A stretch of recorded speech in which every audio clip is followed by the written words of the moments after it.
Yesterday afternoon, approximately 4:15, deputies with the Rutherford County Sheriff's Office, along with one HSI agent, went to a residence on Edesto Drive, just south of the city limits of Rutherford, in search of an individual by the name of Ethan Tyler Cowton. Ethan was 28 years old. He was wanted for multiple felonies, including robbery, as well as first-degree burglary and identity theft. When deputies arrived to the residence, he was outside. He was known to the deputies, and the HSI agent had also dealt with him and knew him as well. As soon as they approached, he began to walk away, and then they quickly got up close to him. At the time, he brandished what appeared to be a semi-automatic handgun. One deputy and the HSI agent attempted to disarm him. At the time, he was giving threatening statements toward the law enforcement officers on the scene. They were unable to disarm him.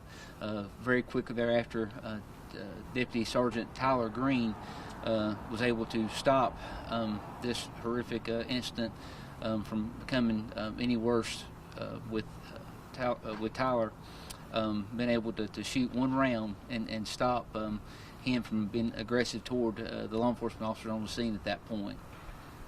And so that resulted, obviously we know now it's a fatal shooting. Was he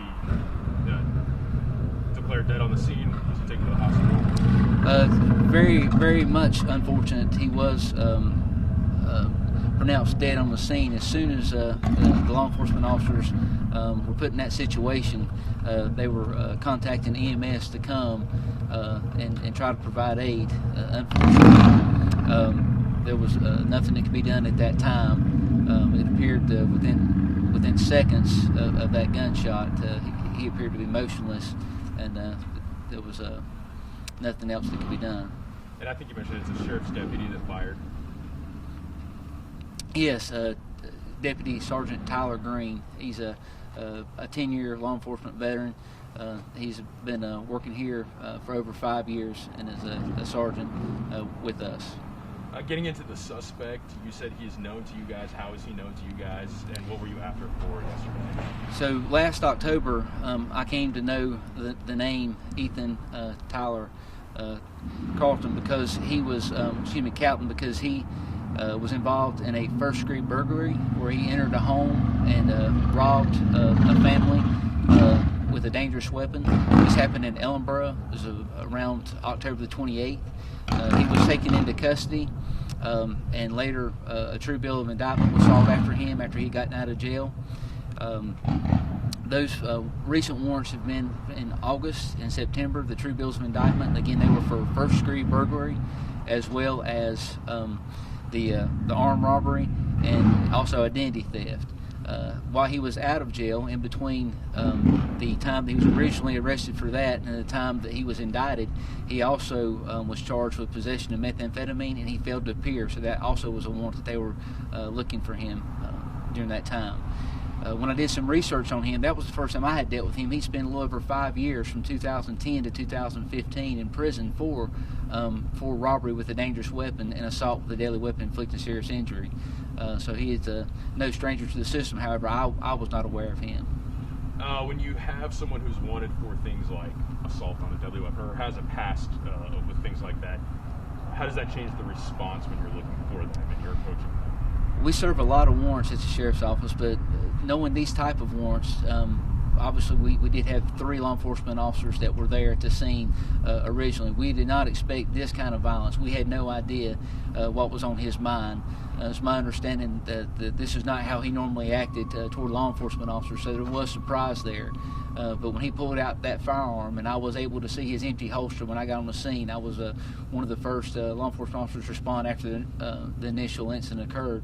I was able to see his empty holster, and he actually had a magazine holder as well, which in my 25 years of law enforcement, I did not come in contact with somebody in a violent situation who was that prepared like that, who was outside of residence. I don't believe expecting us to come at that time. Give me an idea. I mean, from your point of view, you're the sheriff here. I mean, what do these kinds of cases mean for you to have to deal with, and And how do you deal with it? What's the best way? Well, this is very hard for any law enforcement agency to deal with. What I think people in society see on TV, I think they sometimes believe from different shows and different things they see. This is real life. This hurts. This hurts everyone involved. Each deputy sheriff, each deputy sheriff's family, as well as Ethan's family. This is so real. It's hard for me to put into words. Anytime there's loss of life, that's everlasting, and it's certainly not going to be anything that anyone here forgets anytime soon. Again, our hearts and prayers go up to Ethan's mom.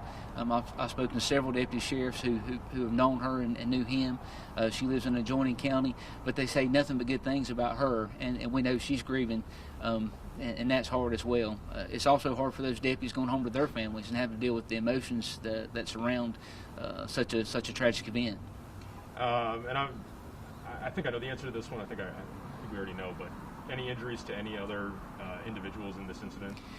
No, there was no other injuries. There were several other people outside the residence when this occurred, as well as multiple people inside the residence. No one was injured, and we were blessed. I really think God had His hand on the law enforcement officers there.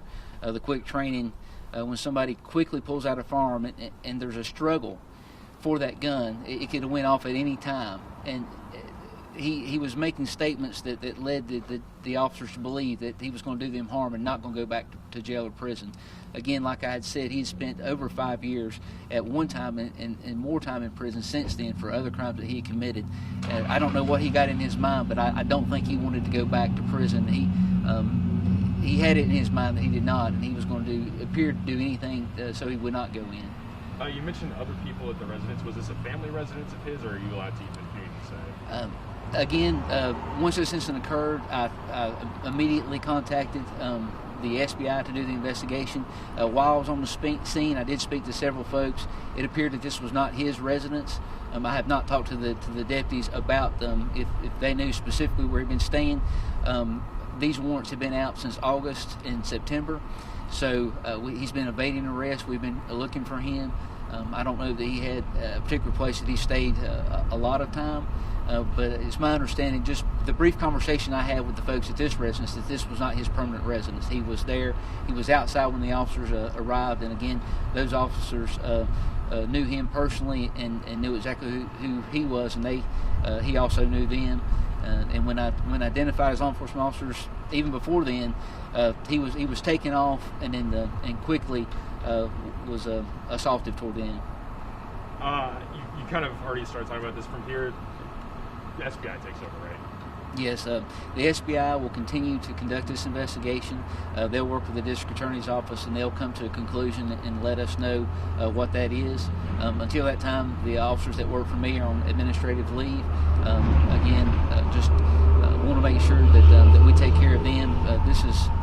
I can't say enough how I believe that things are viewed from society, and it's just a lot different in real life. This is something that no law enforcement officer gets in this job, especially these involved that wanted to happen. This is an unfortunate incident that no one expected this outcome or wanted this outcome.